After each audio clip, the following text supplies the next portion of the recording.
Welcome to Friday's edition of Big Blue Kickoff Live here on Giants.com. Paul Dottino and Madelyn Burke with you for the next hour. We will talk Giants football. We'll talk some maybe other NFL stuff if you so choose. Don't forget, you can participate at 201-939-4513. 201-939-4513 is our phone number. You can also hit us up on Twitter if you're shy and bashful at hashtag Giants Chat. We'll try to check in on those during the course of the program. As a reminder, if you didn't catch our program today live, you can always catch up to the archive on giants.com/podcasts and all of your favorite podcast platforms everywhere. Madelyn, a bit of a different day for the Giants today because they moved the practice. In fact, this was done by Coach Dable before they started training camp. He decided he was going to juggle the schedule for health and safety purposes. They moved practice to 5 o'clock tonight. Now, those of you who have tickets, make sure you take a look, and it says 5 p.m., because if you came out here this morning, you didn't see anything. Yeah, they probably got here and were like, wait, where is everybody? Why is it so empty? A different day indeed for a lot of reasons. First of all, I'm just really excited to be here. First time, long time right now, Paul. I have been listening to BBK, and this is my first time being on the show with you, and I'm thrilled to be making my debut with Dots. I was going to say, first time, long time usually means a phone caller, I know. but we don't have a phone for you to be like doing that with, okay? We're rebranding it, but it's good. I like the fact that Dave's just kind of changing it up. You know, they're prioritizing the rest and the wellness because it is so early in training camp, and we've seen across the league some significant injuries already happening. This is what happens at this time of year, right? Those soft tissue things come up, and you know, this Giants training staff, this Giants coaching staff really prioritizing, okay, let's give these players not only adequate time to work on the field, but adequate time to recover and rest in between practices, and changing it up, especially on a day like today. Out here in East Rutherford, it's almost 100 degrees outside. Yeah. Getting closer to sundown might be a little bit of a better look. Yeah, for those of you who are not dying from the heat, and I think the entire country has been enveloped in some nasty, nasty heat and humidity, we've certainly had it here in North Jersey, to the point where we're talking 90 degrees, mid-90s or so, heat indexes of well over 100. I'm not asking for sympathy, folks. I mean, we're out there at practice. We watch it. Those guys are in helmets, and they're running the plays, and it's got to be a hell of a lot worse for them than it is for us. But the last couple of days, it's been a challenge. I honestly also feel for the people that are actually just listening to the program and not watching the video stream, because they cannot admire your tan, Dots. It is pretty strong. It is pretty strong indeed. Lighter than usual, I think. I guess so too, yes. Yeah, but still, still does not disappoint. Coming in strong. Now, I will tell you, folks, if you have tickets over the weekend, there'll be another practice on Sunday. Yes. Okay, that's a Sunday morning. Get out here early, all right? Get your breakfast with bagels and stuff and get out here for a 10 o'clock practice on Sunday.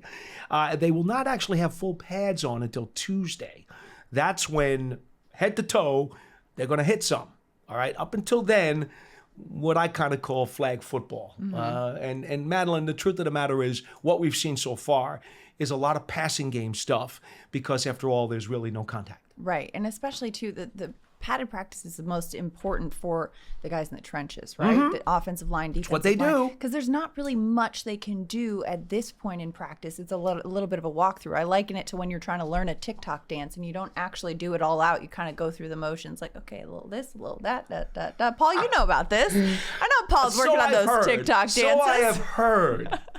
But yeah, and so it's like you actually get to run these plays, especially for the guys in the trenches with the pads on. I know that, guys like Evan Neal and Dexter Lawrence and the big guys are looking forward to that. We have heard from Evan Neal in this morning's pressers. Mm-hmm. The Giants did make some players available earlier today. Tay Banks and Evan Neal spoke to the media. I believe Waller's going to be speaking in a few minutes. Yeah. The pressers still going on during the lunchtime period, even though the practice was moved to later on today. And the one takeaway that I think was most significant was when Evan Neal talked about he took off between 10 and 15 pounds looking for a 345 number. Now, he's a big man. Mm-hmm. No matter how you cut it. No. He's a big, big man. But remember, last year, he had the knee injury, mm-hmm. which cost him a month, and that was a big deal. He was badly banged up as a rookie. He had to go through the growing pains. Obviously, moving from the left side to the right side also was a big deal.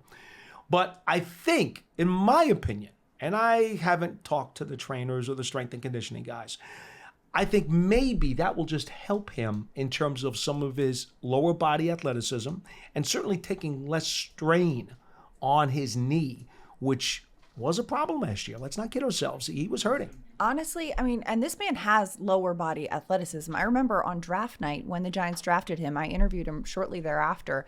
And one of the things I asked him about was a clip that I saw going around on social media of him doing a significantly high box jump into a lunge. It takes explosiveness and balance and athletic ability to be able to do that. So this is a man who's got that strength, that got that durability built in. He's a big man, but he carries it very well. And one of the things that he pointed out too was that last year was the first time in his football career that he played through injury. You know, he did miss some time, but he also played through some injury as well. And that's something that takes learning and adjusting to as well. When you're playing in the NFL, the best you're going to feel all season is day one of training camp, right? And then, you know, you're getting a little banged up, you're playing through some things. It's a very physical sport. But he talked about learning that. And also, you mentioned that he dropped some weight, losing 10 to 15 pounds, adding some muscle. He also said he got a chef this offseason and really prioritized his diet. Has someone preparing his meal, something that he doesn't have to think about as well, but kind of taking care of, because like they say, abs are built in the kitchen. And so, you know, he's taking care of his body, taking care of his diet, making sure what he eats is clean, which has been helpful for him. But he said he's feeling a lot better going into year 2. A lot of people asking him about what we've heard so many times, the Andrew Thomas comparisons, right? People saying, Andrew Thomas, year 1 to year 2, look at that growth and look at that extension he just signed. And Evan Neal saying, listen, I'm happy for him. I'm proud of my teammate. Nobody deserves that better. He said, I saw AT coming in a 3-piece suit, and I knew what time it was. It was getting that extension. That being said, Evan Neal is Evan Neal. Andrew Thomas is Andrew Thomas. They're both on their own trajectories, hopefully both trending in the same direction, which is up. At different times during his career at Alabama, Neal was listed at 350 and at 360. So to play at 245 here would be the lightest he's probably been since high school. 345. Yeah. Right? Yeah. What did I just say? 245. 240. I was like, 245 that would be the lightest since he was probably born. He might have been born at 245. Poor mother. His poor mother. In that Indeed. case. Well, you've seen him walking around. I feel bad for her no matter how it's cut because he is a big, big man. Yeah. In any event. Gentle giant. And Andrew Thomas, by the way, when he spoke to us yesterday, and you were there for that as well, Thomas, make no bones about this, he's very happy to be a mentor and to help in any way that he can. And that's one of the great things about this locker room is you have a bunch of guys who are understanding that if they can make teammates better, everybody wins. Right. And there's a lot of pride for the success of their teammates, right? You know, sometimes nobody's out here counting anybody else's money. The fact that the Giants this offseason really did some work to secure the core of this team for the future, for the coming years, that's promising, right? You got Dexter Lawrence, Andrew Thomas, Daniel Jones, like shored up. The core of this team really shored up for the next several years.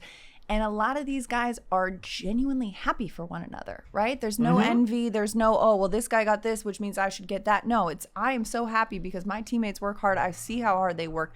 That kind of culture being in this locker room is an important one. All right. Since you're the rookie on the program, I'm going to let you read a couple of these spots here before we get to the phone calls. You want to do that? We'll see if my Arizona State University education translates to reading, folks. Go for it. Are we doing this By one? the way, 201-939-4513 is our phone number. Go right ahead. Read right through those promos. Listen, the Giants Huddle podcast. You want to make sure and go subscribe to the Giants Huddle podcast. It features long-form interviews with Giants players, coaches, and front office staff, past and present. Plus, hear from the best analysts covering Big Blue and the NFL. Search for Giants Huddle and subscribe on your favorite podcast platforms or go to giants.com/podcasts. And don't forget, if you're on Apple Podcasts, leave a 5-star positive review for all of our Giants podcasts.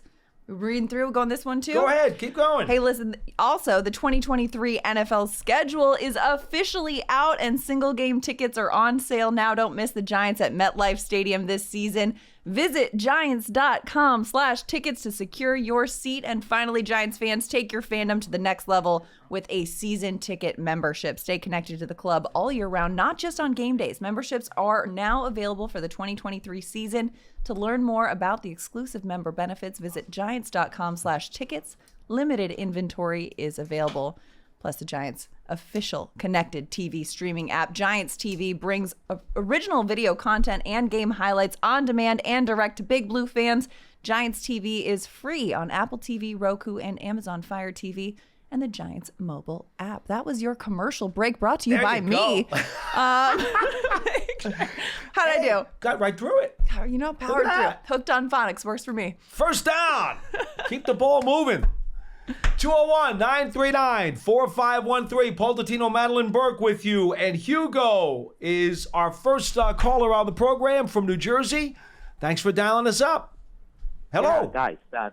Thanks for taking my call. I have 3 quick ones.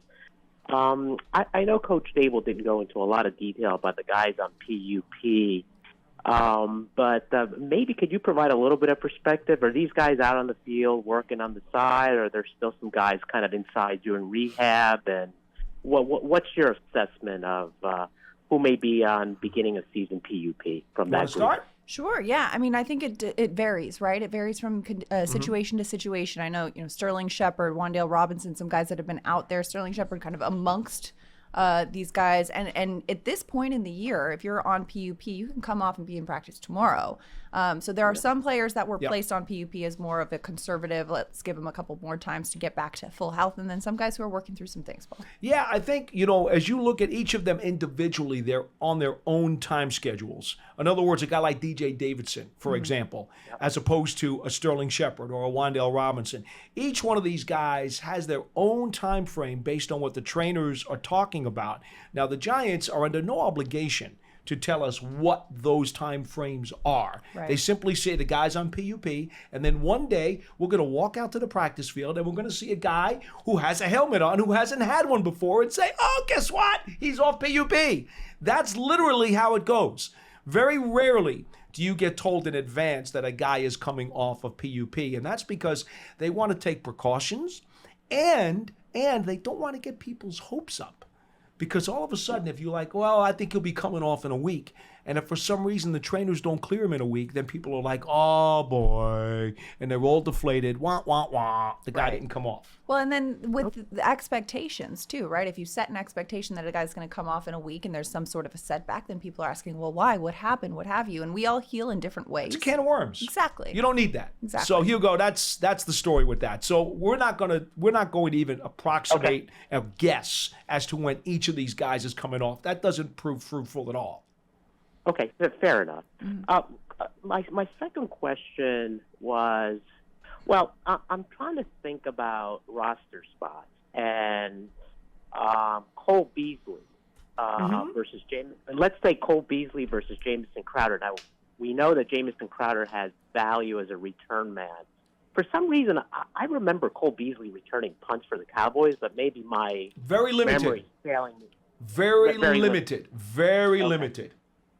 Okay. He's 34 years old. Let me ask you a question. If you were 34 years old and been in the league for over a dozen years, are you likely to be volunteering to return kicks at this point in your career? I'm just going to ask that. You can answer how you choose. I wouldn't volunteer to return anything, even when I was younger. So, and then just, I guess my third question, it's really a comment. Joe Shane alluded to this.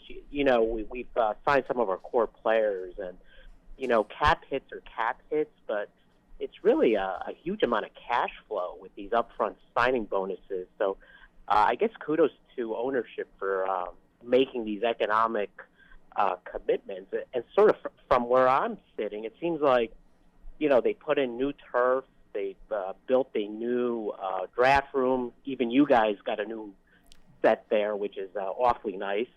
And it also feels like there's more staff than ever before, like team psychologists, these people, sports science people that Coach Dable refers to all the time. It almost feels to me like ownership has made capital commitments that are probably the greatest since they built out the Performance Center and the stadium back in the 2009-2010 time period. But, Hugo, I'm going to make this answer very short and sweet. The New York Football Giants ownership here hates to lose. They've always hated to lose. If you had the opportunity to physically see John Mara during the last decade or so when the Giants have struggled, you would understand that a whole lot better than you do. Okay? They are committed to doing everything possible to win every single day. Now, sometimes it doesn't work. Things go awry for whatever the reason may be. but the commitment to win has always been here. This is nothing new. You're just maybe seeing some things visually, or maybe some things are more obvious, or maybe the new people who've been brought in, like Joe Shane and Brown and Dable and Kafka and Martindale. Maybe some of these guys said, I need these tools to win. Well, ownership said, okay, get them. Right. Go get the tools. Yeah. Right. Well, and that's the way it's always been here. Yeah, and another difference too is that they are highlighting them publicly, right? Some of these tools have existed for quite some time. Yeah, they're not afraid to talk about them. And they're not afraid to talk about them. That which is true, difference, too. because some of these things that have been a part of the organization and been a part of the fabric of this place, now Brian Dable is addressing it publicly, or mentioning it, or crediting it publicly, and we're hearing about it more publicly, which makes it sound like, oh, is this new? Not necessarily, but it's getting the light shined on it now. Yeah, that's a really good point. I think the only other time that I could recall in recent memory is, if you remember, NFL Network had a mini series on the Scouts some time ago. That was probably the only time that there was ever a lifting of the curtain to show you some of what was going on here behind the scenes. Other than that, it was never talked about. So that's a good point too. Right. Okay? Okay.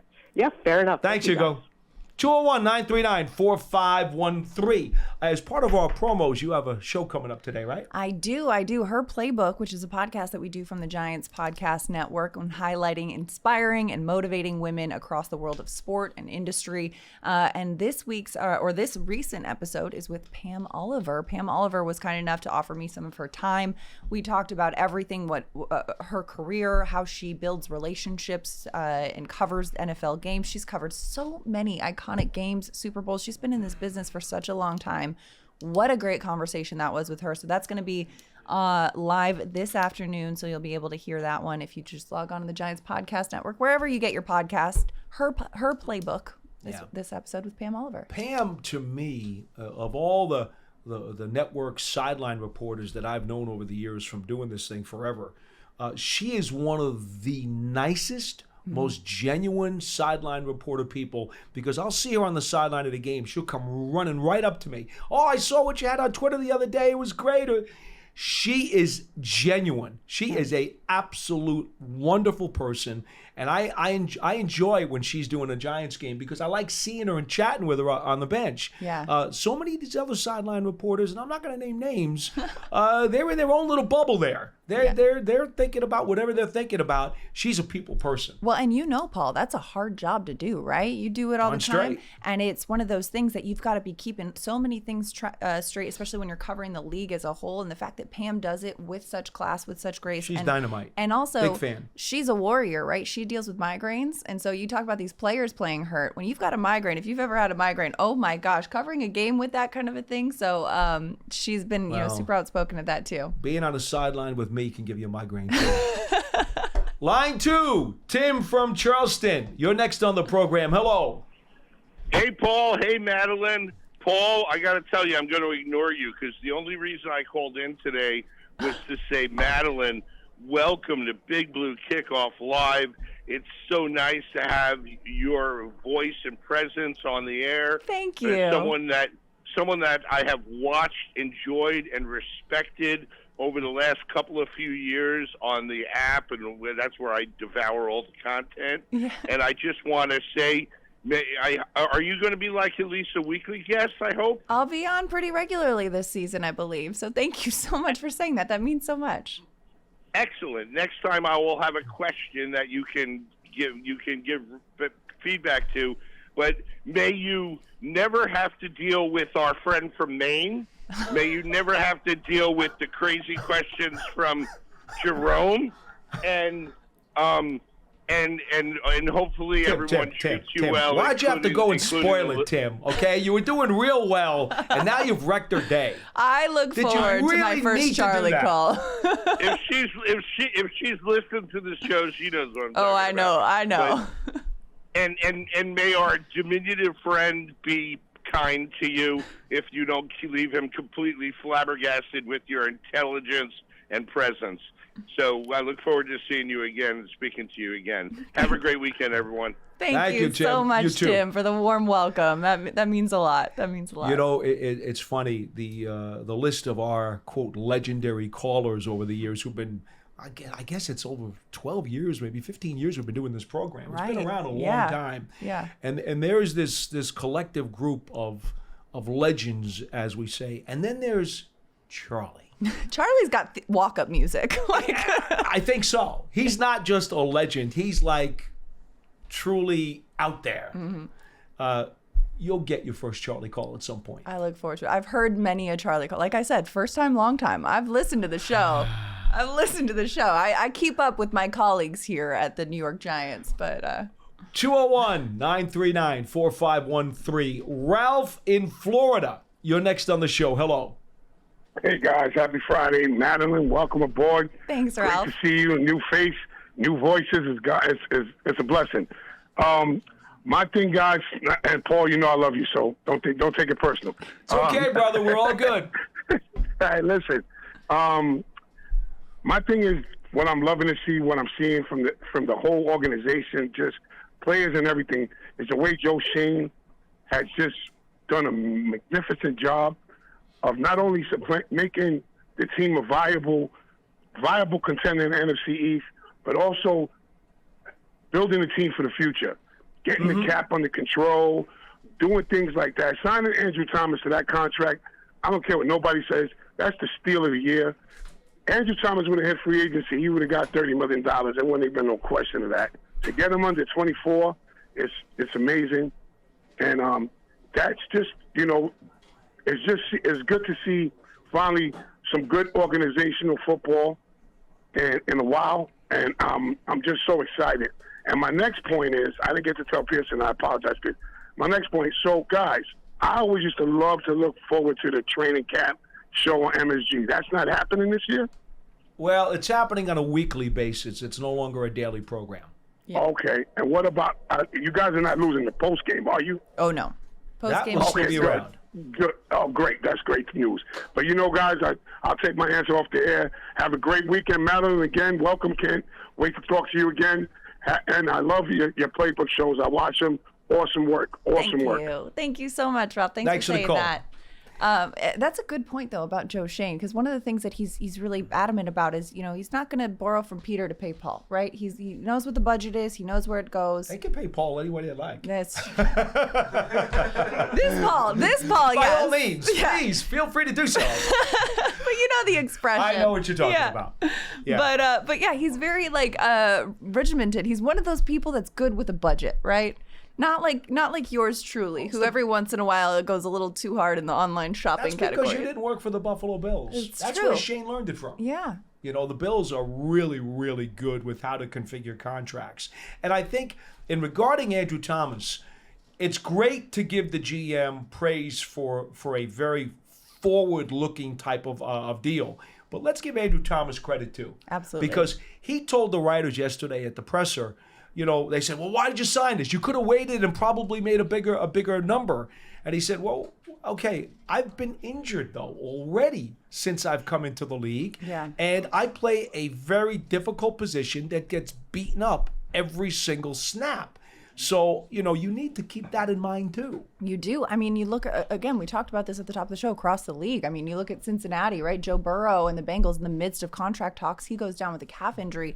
Knock on wood, thank goodness it wasn't worse. Non-contact also, so thank goodness it wasn't worse. If it was, that could affect how negotiations go for this extension and what have you. So in any event, Thomas and the Giants coming to terms on an extension was certainly a very, very fruitful thing, because now you've got your left tackle, and we know that Evan Neal's still on his rookie contract at right tackle. Mm-hmm. So that really gives the quarterback, Daniel Jones, a lot of confidence that he's going to have those bookends, at least for the next few years. 201-939-4513. We go back to the phones, and Joe from Pennsylvania. You're next on Big Blue Kickoff Live. Hello. Hi, Paul. Hello, Madeline. You really bring beauty to the show, so that's all I can say. Thanks, Joe. Wow, am I Kermit the Frog or what? Ribbit. Go right ahead. Paul. Now, Paul, you're beautiful. All I want to talk about is, this is all I hear on the Giants reports, is Mr. Waller, that he's just you can't cover him or so, and it's usually the offense the defense is ahead of the offense every year, Paul. But this year it might be a little different because when they blitz, you always have Waller open. Is that what you're seeing? In that we may go a lot more two tight ends than what's our other tight end's name? He catches Daniel everything. Bellinger. Yeah. That Daniel, that he catches everything thrown to him.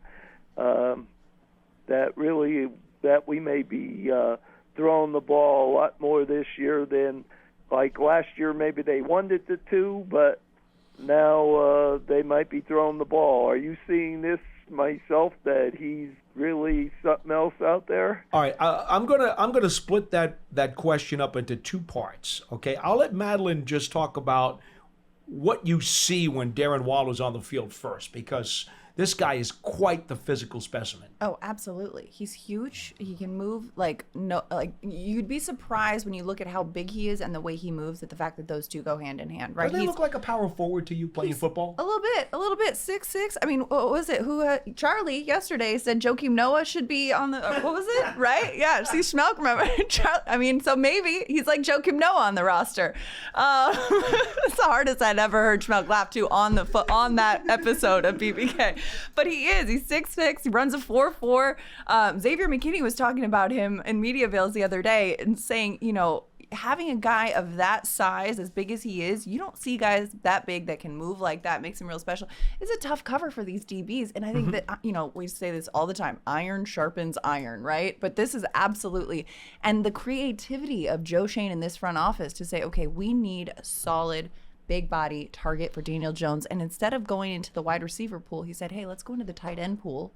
Daniel Jones loves a tight end. Look at Daniel Jones and Daniel Bellinger last year, and having some potential two tight end sets and all that we've seen as well early on. I mean, Darren Waller is such a regular target for Daniel Jones. Sometimes it seems like they take him out just so that Daniel can throw to somebody else. How true is that? Yeah. See, the other part of your question, Joe, in terms of how you're going to use them and how many double tight end sets, I think you'll see some double tight end sets in matchup situations. Because here's the thing, right? We talk about the wide receivers in this room now, and it's so deep. You got Hyatt, you got Slayton, right? You got Hodgins. You hope to have Shepard back at some point. You got a bunch of guys who you really like a lot, right? But here's the thing. If you got Barkley in the backfield, and now you're going to go 3 wides or 4 wides, well, you don't have room for a double tight end set.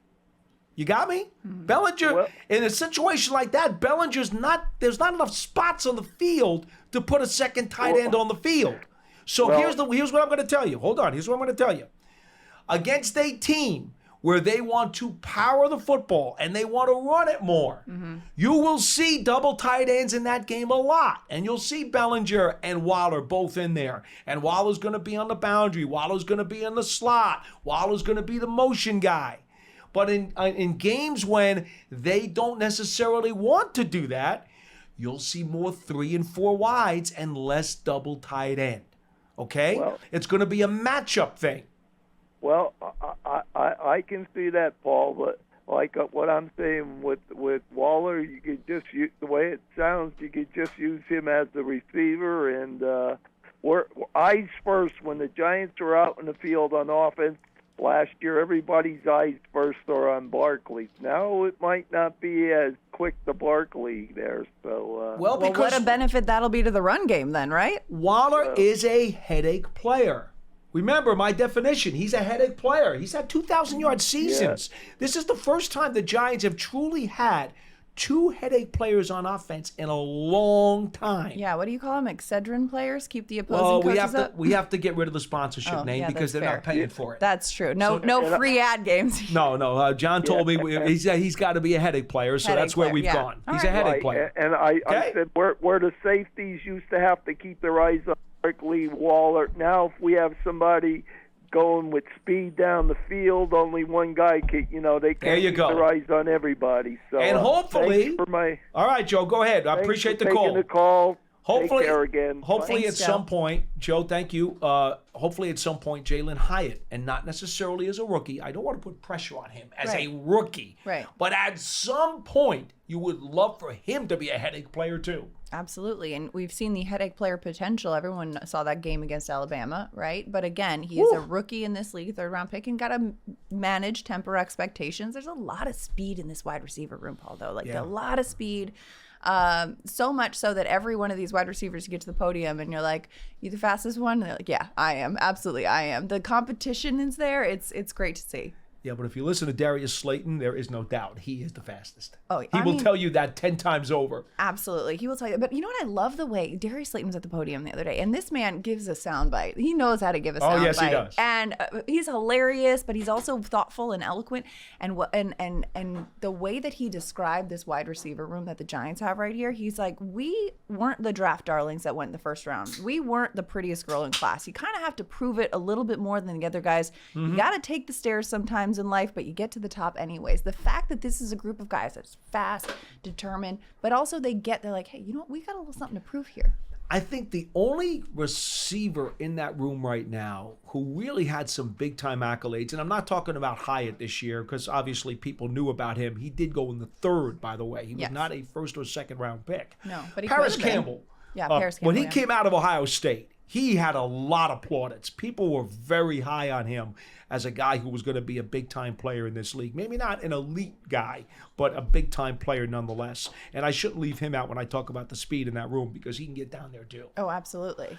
Back to the phones. I believe Len in Maryland is next on the program. Hi, Len. Hey, Paul, Madeline, how you doing? How's it going, Len? Thanks for calling. Good to hear your voice. Let me just mention. Let me give a shout out to a person, Madeline. This might help you as you go through the year. There's no bigger Giants fan than Charlie from Portland, Maine. Oh, absolutely. There you go. I want to talk to you guys about a couple I of think players. Paul Dottino, though, might rival Charlie. I just don't know why you would encourage him because now he's probably liable to call before the hour is out. Oh, And he's that's probably- we're going to blame you, Len. Okay. I want to talk about a couple of players. I'm not quite as high today about Isaiah Hodgins as a lot of people are. Hodgins. Let me throw some numbers out. Would you be satisfied with 50 catches, 550 yards, and 5 touchdowns next year? This year. Well, no, you're looking at this all wrong, Len. This is not are you a fantasy football guy? Yeah. Seriously. If this was a fantasy roster, that might be a more valid question. Right. And But- that's not the case. They're trying to win real football games here. They're going to split up a lot of this offense amongst all of the weapons that they have acquired. There's not going to be, I'm telling you right now, Okay. the guy who's got the best chance of gaining 1,000 yards through the air is Darren Waller. Hands down. I don't think there's another receiver on this team that's going to gain 1,000. So, I mean, I don't know the point of the question. Well, let's start with where I started. I'm not quite as excited about the player as most people are. What will he contribute during the year then? Let me put it in that. Doesn't matter. In that vein. Doesn't matter. The stat line doesn't matter. It's about wins and losses. If this receiving core does not have a guy outside of Waller at tight end who catches more than 65 passes, it's okay. Fantasy football people will pull their hair out. I don't care about them. And sometimes you need players on the roster that are not going to be having like game-breaking stats, but that could, if you needed them to, they could, because you need that insurance policy. If somebody goes down, if something happens, and you know that you can count on him to do it, which Isaiah Hodgins showed late last season. He showed that he can. He showed that he's able to. The litmus test is this, Len. All right. Can you make a play when we need you to make a play? That's the litmus test. It's not a stat line like you're quoting. Come on, you're coming up with the wrong question. All right. Let me move on from that player by ending with this question. Why do you guys make such a big deal about over and unders if numbers don't count? I don't do that. Oh, come on. You do it every year. You No, make no, a no, list, no, no, you no, don't no, go- no, no, no, no, no. I do not make over/under lists.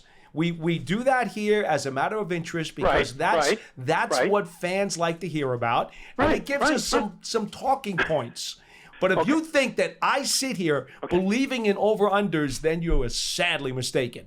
I'm into winning football games.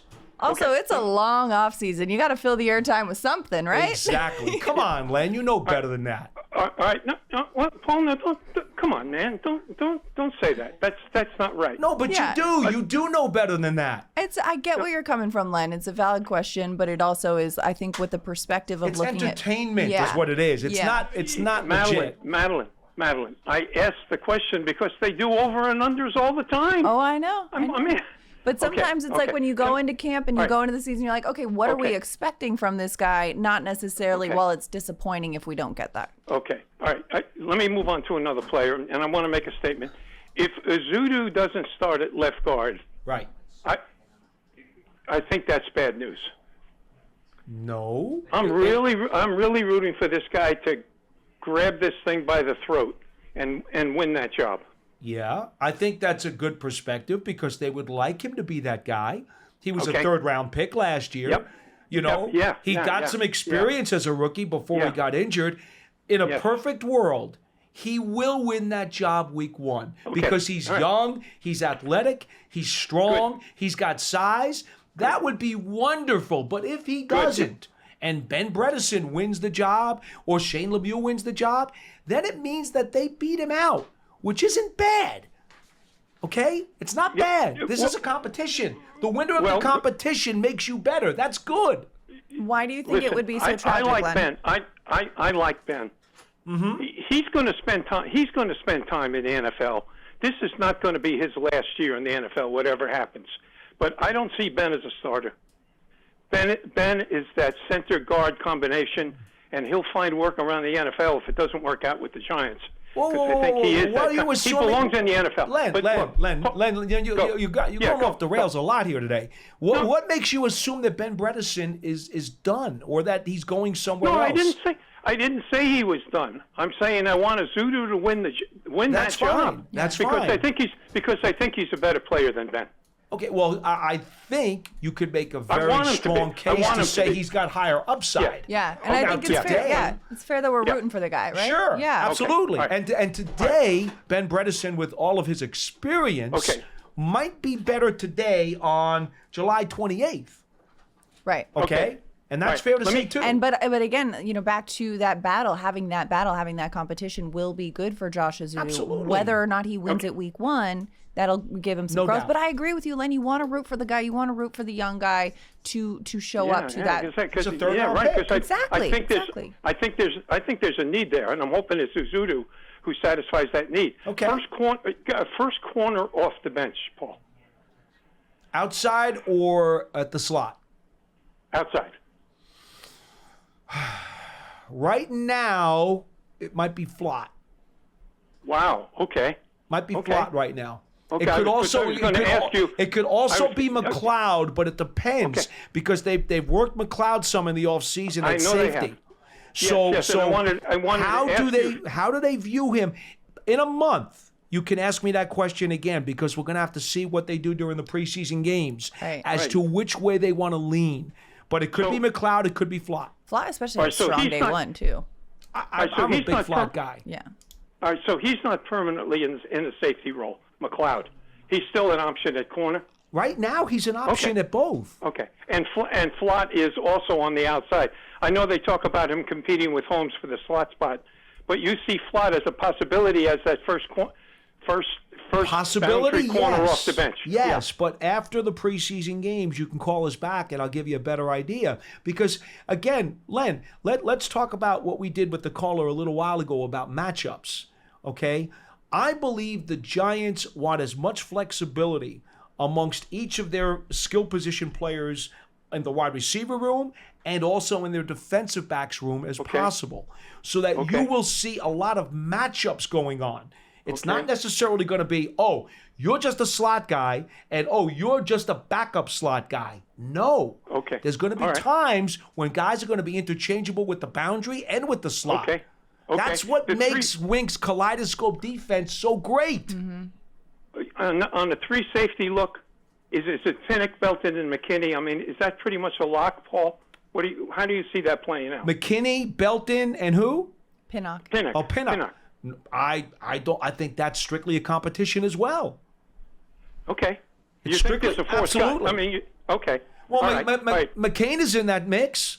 The guy they signed from Washington's in the mix. McLeod could be in that mix. All Yeah, right. McLeod Okay. could be in that mix too.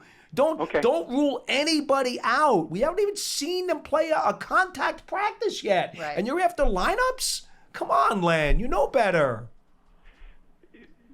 Madeline, welcome to the show. I'm so happy to be here. I'm happy to be here. Hey, Len. Hey, Paulie. No, come on, Len. Hey, Paul, I'll be in camp on Thursday. I'll look for you. Okay. Thank man. you.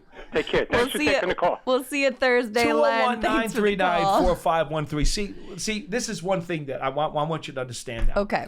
A lot of times, Madeline, we have to react to things that writers write because they need to draw interest for their articles. So they'll write things about lineups and who's playing where at practice and who's taking how many snaps. And then the fans get all, they salivate over that stuff. But Paul, can you blame him? I don't know And I get anyone it. who is more excited than you day one of training camp. I get it. Everyone's been waiting so long to see what this team's going to look like. We have all got questions. But here's what you have to do. You have to understand what is legitimately stuff to salivate over. The fact that they're out on the field makes me nuts. Happy New Year, everybody. I love it. Right. Right? Yeah. But I don't think it makes you nuts. You were nuts to start with. this is true. But you also have to know enough to understand that lineups during the first few practices where they're not even in pads don't mean anything. Right. While they don't mean anything, and that's completely 100% factual, I do get the curiosity of, hey, what's the starting point right now? Where are we working? Where's ground zero, and where are we building from? There are some positions where we pretty much know who the starters are Right. or who has a very big lead on the spot. Absolutely. That's true. Absolutely. And then there's some that we're just like, all right, let's throw this out and see what sticks. That's the point. And then Competition. Competition, right. But knowing who's getting the first at bat is sometimes, even if it doesn't mean anything, you're curious. I mean, nobody knows, who's the first one going through the cone drill and individuals. That doesn't matter. But, It does not. But and here's the other thing you got to remember, Len, too. Not only do you have to carefully watch the preseason games with this, but the other thing is people don't understand. A lot of times they will put a questionable guy in the lineup with the first team to let him sink or swim. And sometimes he sinks himself. right. And so it's not that, he's got the lead. They wanted to see how he did, and it didn't work out. And he just dropped himself in the depth chart. People never think about that side of the coin. So that's part of the reason why you don't really want to put much stock in where guys are lining up in these practices. Because sometimes it's just to let's find out if the guy sinks. I'll be Lance today and say it's not about who starts, it's about play count. There you go. And who's playing in the final 4 minutes of the game, right? Yes, that's it. All right, we Still, still I'm got a just little trying to be time. encouraging of our callers today. It's day one. I'm trying to be, I get it. And I'm trying to I'm being the good cop I'm today. giving you some of the climate here. This is how it works, man. You were about to have Len in tears. I was like, you're good here, sir. Sometimes you got to know that you're going to get that stuff. I know. Okay? I know. Because it's all about that thirst out there. And we just got to put it in perspective for these folks sometimes. All right, Scott, New Mexico, you're next on the show. Hello. Good afternoon. What's up? Madeline, first of all, welcome to the show. I think you're going to be a great addition to it. Thanks, Scott. And I have two questions that I think are relevant today. One of them has to do with analytics. Do you feel like my son happens to work in the AI industry? There's been a lot of interest in AI and a lot of repercussions with AI. But I sort of make it akin to analytics as well.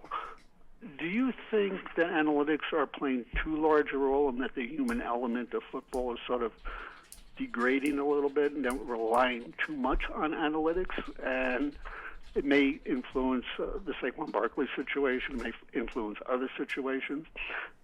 What's your feeling on that? And are we stripping ourselves out of the things we enjoy in football, which is actually human beings playing the game, and we're basing who's playing and how much time they're playing based on not necessarily an artificial scenario, but just on things that other people are proposing, and that's what we're basing our game on today. I was just curious what your comments would be on that. You know, I did a podcast interview with Cynthia Freeland from NFL Network, who's big in analytics as well, last year at the Combine. And one of the things, too, that sticks out to me is the word analytics kind of has gotten a little stink to it, right? The word analytics has a connotation that it's, this is this new wave of something. But what analytics is just information. And Scott, when you make any decision in life, you take in the information that you have and you make the decision accordingly. Analytics is just a word that is used as an accumulation of the information. And the more information that you have, the better of a decision you can make. Now, yes, of course, you have to take into consideration if 90% of the time in a fourth down situation, this, then that, but you also have to take into consideration the personnel. Has this personnel shown the ability to convert this? Has this personnel shown? So there is a balance of taking the information that you have of the history and the statistical likelihood of something happening with the human element, but all of it is just an accumulation of information and finding a way to use that to your benefit. In the days of the old payphones that used to be on the corner of your neighborhood street, we used to call that trends. Yeah. Really, that's all analytics are trends, unless you become so enveloped in the philosophy and psychology of what those numbers mean, then you can take it overboard. Okay. And I'm not going to go any further with that because you guys know how I feel. Right. The second question I have has to do with the preseason. I don't glean that much from preseason activity, but what I am concerned about, just recently, as you probably already know, Jalen Ramsey was hurt in a practice and probably will miss 8 to 10 weeks of the season with a meniscus. Joe Burrow has a calf strain, and we don't know what the extent of that will be. Mm-hmm. Do you think things like that will influence Brian Daboll in regards to his critical players, realizing that injuries are going to happen? But do you think that he will be more careful based on what he sees and what's transpiring now, because he can't afford to lose maybe 3 or 4 what Paul would indicate as headache players, whether they're offensive linemen or they're running backs or quarterbacks, et cetera, and take the chance. So I was wondering what you think what he might propose, because he can't do anything about practice, but what can he propose for the preseason, and what do you envision will actually happen in that regard? Scott, we'll answer. We'll let you go. We'll let you go, and we'll answer that. Coach mentioned something just along those lines yesterday, so why don't you fire away? Oh, well, in terms of letting players play? In terms of snap counts during camp and during the preseason. I'll let you take that one. He addressed that yesterday, and he said, listen, we have a program and a plan in place for each one of our guys, how many snaps we think we want to give them. And they're going to be very judicious with certain guys who have been coming off injuries, who are coming off of rehab programs, because they want to make sure that they keep these guys in as healthy condition as possible. Right. So is he aware, and is the strength and conditioning staff and the medical staff aware of how certain guys need to be gradually brought along? He absolutely is. Sure. And that has nothing to do with what happened yesterday. No, and I think with what happened yesterday, it's such a freak injury, right? Both of these things. And you can't really prevent that from happening by putting a player in bubble wrap. And I think Daboll and the coaching staff and the medical staff is going to weigh the importance of game reps versus the importance of preserving health. But players play, right? Players play. We're not doing load management here in the NFL. And I think the fact that getting players on the field, getting players ready to be ready for week 1 and not have the first 4 weeks of the regular season be the preseason as well is also an important element. And I think this coaching staff is going to look at it and balance that to say, what do we need from you in a game to get you ready for Sunday Night Football against the Cowboys week 1? And what do we need from these players in a game to say, okay, is this roster decision going to be made in X, Y, or Z way? There's a lot of factors that go into it, but I think the hardest part is when people come from a place of fear of like, oh, I can't put this player on the field in case he gets hurt, because you can get hurt in so many ways. There are, I want to say, about a third of the players on this 90-man training camp roster right now who are first-year Giants. Right. Whether they're rookies, They were imported free agents. Waller came in via trade. About a third of this team is brand new. Coaching staff and teammates need to find out about these guys. They need to know what they're about. They need to know what they can do. They need to know how they fit. So, out there now, coaches are looking at everything, trying to get these evaluations in place. So, during the preseason, there's going to be times where they're looking at guys, not necessarily because they're trying to rest somebody, although that happens. Right. There's going to be, you're not going to see Saquon Barkley carry the ball 20 times in a preseason game. Of course not, because you know what you're getting from Saquon Barkley already. Right. But you give him out there a little bit to just, get some game action instead of, as much as they're going to have those joint practices with Detroit, that'll help going against somebody else, because you need to go against somebody in another jersey. You've gone against your teammates, your defense so many times. You need to see some other looks. That week of practice will be good, but for some of the veteran players, the game action in the preseason is less valuable than these new guys. And you only have 3 preseason games now. Used to be 4, years ago used to be 6. So now, Dable has said, in fact, he even said this again yesterday. In fact, he said it all season. I need to find out about a bunch of these guys. Yeah. He's still looking, and he's going to be looking all throughout the course of the next month. This is not a one-day, we figured it out. Of course not. You can't do that. Takes a while to evaluate somebody's scope of talent. 201-939-4513. Tom from Stratford. You're next on BBKL. Hello.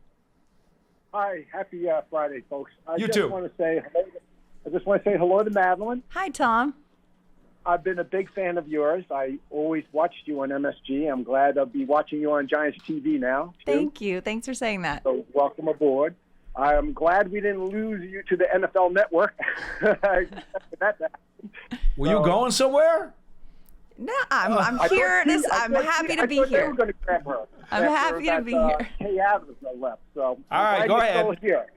Anyway, regarding the left guard position, because I've been a big fan of Azudu too, but all I know is the coaches are going to run the competition, and who's ever there starting is going to be the best person for that job. And let's remember, Brevison's not an old guy either. He's only 25 years old. Correct.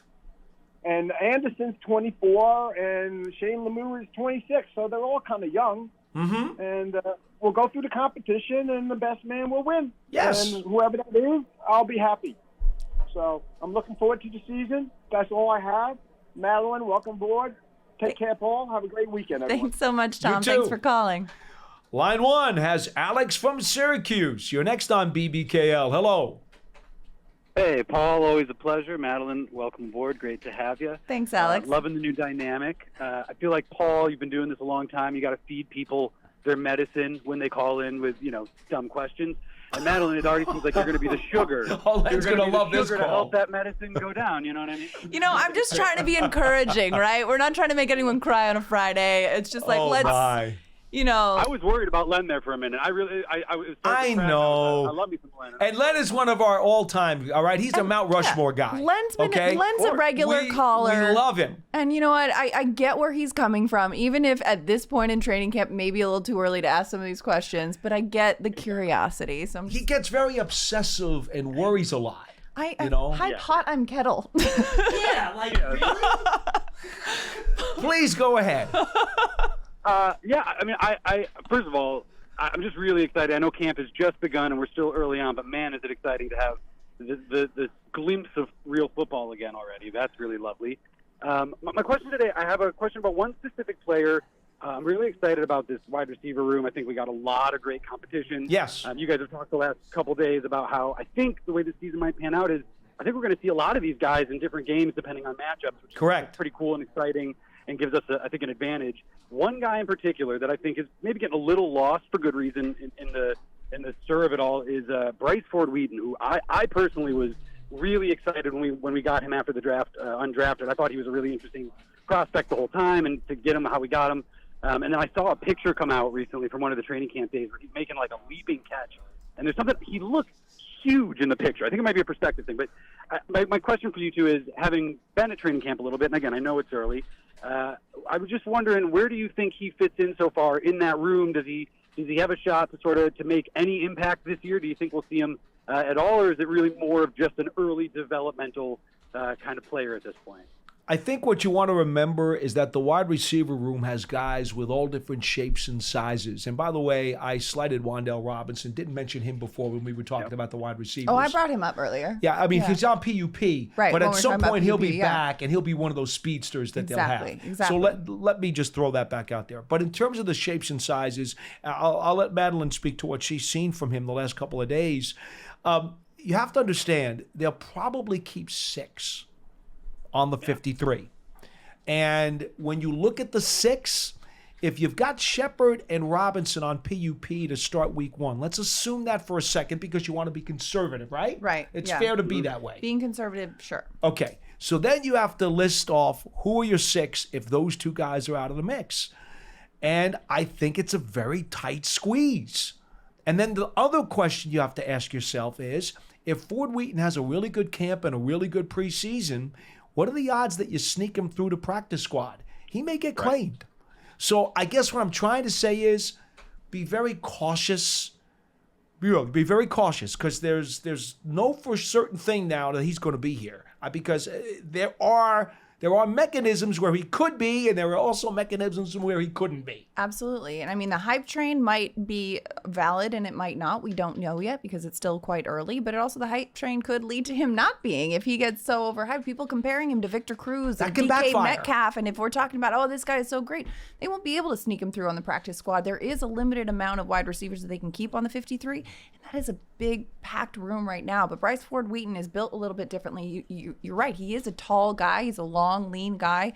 And he talked about this, earlier on in the spring when he was in here, or not in the spring, in May. And he said, he's not focused on proving people wrong for not drafting him, but he's focused on proving the Giants coaching staff right for taking a chance on him. And they took a chance on him. He's been out there making plays. He's a target that has shown the athleticism and the versatility that he's got to offer.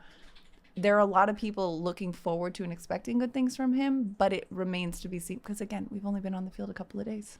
I will say this, the entire wide receiver room from the beginning of this offseason till right now, on July the 28th, has been upgraded. Yeah. This is a really good room right now, and I'm talking from top to bottom. And we said that last year, though, too, Paul. And remember what happened Everybody in got training hurt. camp. Everyone got hurt. And that's why, people right now on July 28th looking at this room, like, how are we possibly going to cut it down to 6? That's what we said last year as well. And, kind of naturally it got that way as well. Injuries sorted out sometimes. Injuries sorted out, too. And you kind of have to be a little bit too heavy in some rooms because of these injuries that pop up. So, keep an eye on him. Absolutely do that. But I would not get your hopes caught really too high either way. Could he go? Could he stick? Maybe. Could he not stick? Maybe. Just watch. Just watch. And let the play unfold in front of you, and we'll figure it out. I appreciate it, guys. Thank you so much. Great work as always, and happy Friday. Thanks, all right, you too. Friday. Now, the one thing I will say in terms of your skyscrapers or Spider-Man receivers in the room, Colin Johnson, coming back off of his Achilles last year, Yesterday, he made a play that had everyone just gasping, like, wow. And it's like, it's an I'm back play. He had a terrific camp last year before he got hurt. Yeah. And then he gets hurt, and it's like, oh, really bummed. And he's come back, and he looks as good as ever. So now, if you're talking about one of the skyscrapers in the room, there may not be room for 2 of them. It could even come down to Johnson against Ford Wheaton for that particular spot. It could. It could. And Johnson is not going to go away easily because he can play in this league. He absolutely can. And the fact that, a year later, it's just showing like he's picking up where he left off last year's training camp where he was turning heads incredibly.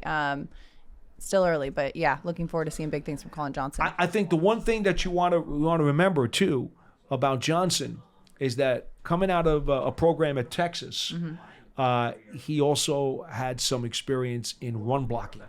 Yeah. Okay. They run the ball at Texas. And, that is going to be, again, one of the things. How well does a receiver block for the run off of the edge, block downfield? How much does this receiver is willing to play on some special teams? These are all things that could make a difference when you're talking about guys who are like neck and neck. Right. And there's some receivers that do it as a chore, as part of the job. And then there's some receivers like Sterling Shepard takes pride in throwing a block. He loves knocking big guys down. He loves it. And you see Saquon Barkley rip off a 63-yard gain, and you know that gain doesn't happen without Shep just dropping the shoulder in there. Very true. All right. It had to happen. Madelyn, it had to happen. I'm honored. Folks, if you want to just tune into tomorrow's program or Monday's program and leave the last caller off as you listen to the archive, you're certainly welcome to do so. It is Charlie from Maine. Epic, Paul. Hello, Charlie. Hi, Charlie. Hey, Paul. Hey, Madelyn. Hey, I just want to say I love her playbook. It's excellent. You're an excellent interviewer. You make people feel comfortable. Thank you. And I notice when you ask questions, you let people answer, and you're not thinking of your next question to ask like immediately. You're listening to them, and I think that's really great. Thank you, Charlie. Thanks for saying that. You do a great job. Thank you. Yeah, there's you a do a butt great coming. job with that. I'm waiting for it. I'm waiting for it. He can't help himself. He's like, okay? but let's talk about the offensive line. Go ahead, Charlie. Take a shot. Throw that snowball, even though it's 105 degrees outside. Go ahead. Look. What do you want to do? I can take it. Get real. No. I just want to, the baton has been passed from Len to me, and what Len was saying about Isuzu, is it Isuzu? Isuzu. Yeah, him, that guy. Look, he was the 67th pick in the draft. Mm-hmm. So third round. Yeah, but he's still 67. Yeah, third round. So that's a top 100 pick, top 70 pick. He should, in his second year, win that spot over Bredesen, who, in my opinion, Madelyn, I have three categories for players: cow chips, corn chips, and blue chips. And I think Bredesen's a corn chip, borderline cow chip. I mean, he's okay. Corn chips are all right. You eat them; they're okay. But he's who's a casino chip, Charlie? Who's a bingo chip? Come on, you got some of those too? Potato chips? No, just those three. Just those three.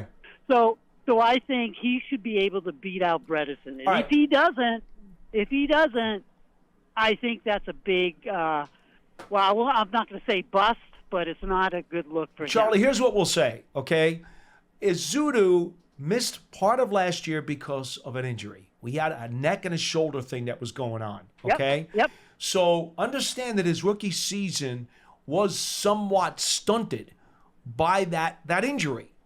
So he comes back this year, and of course, everybody would tell you he's a third-round pick in his second season. You'd love him to step forward and win the job.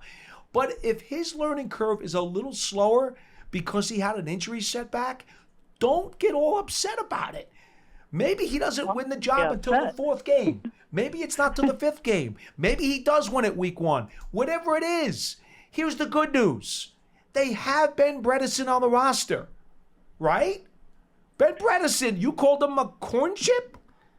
Is that what you called him? Midway between a corn chip and a couch chip? Okay, whatever it is you called him. Ben Bredesen, if he is the backup left guard, he's probably better than any backup left guard they've had here in 10 years.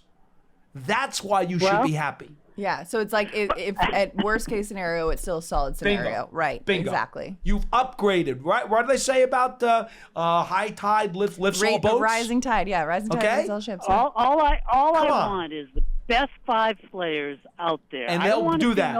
They'll do that. No, I don't want to see no rotation. No. I don't want to see that on an offensive line. I'm sure they'll stay away if they can, and Bobby will get his best 5 out there. Bobby Johnson, the O-line coach. Okay, Charlie?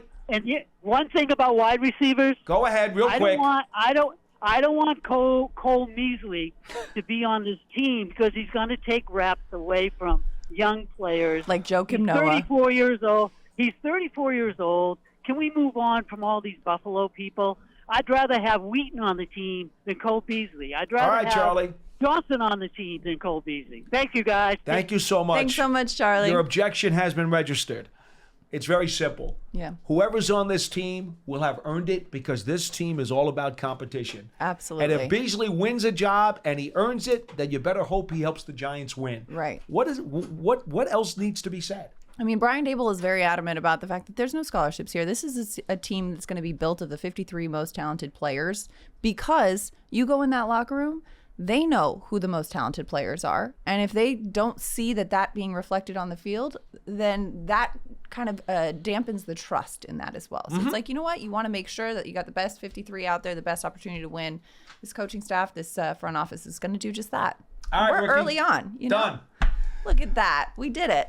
That is today's edition of Big Blue Kickoff Live. And as always, you can catch this program as part of the archive on the Giants Podcast Network and at giants.com/podcast. For Madelyn Burke and me, Giants WFAN, Paul Dottino, we'll see you next time here on Big Blue Kickoff Live. So long, everybody.